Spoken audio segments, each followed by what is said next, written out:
Hi guys, it's SammyluvsLauren here, and today I'm going to teach you how to make some fireworks for your milk and doll.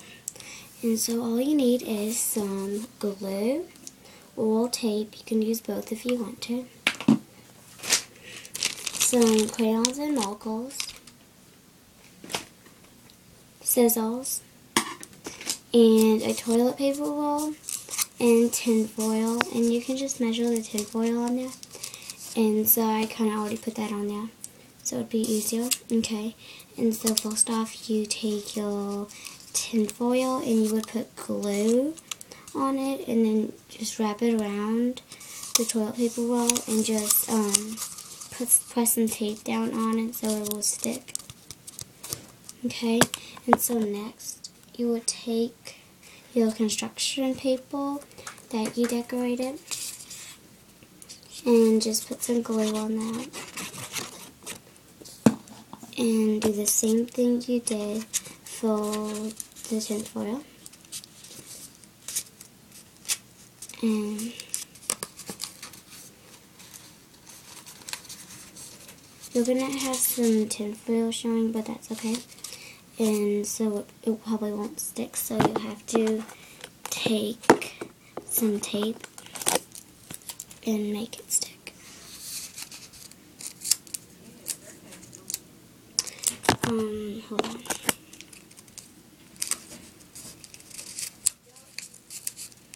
Okay, like that. And you can keep putting that around there.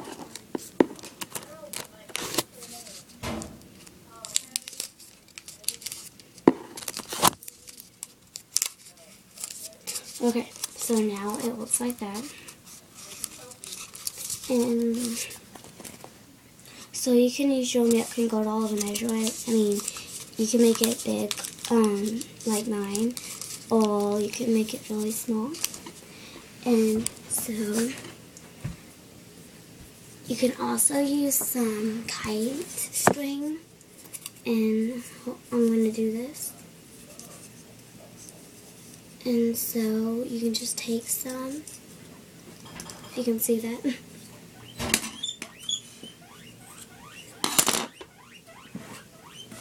And just tie around there. And like, pretend like you're lighting it on fire. And so it'll blow up. Okay, hold on guys.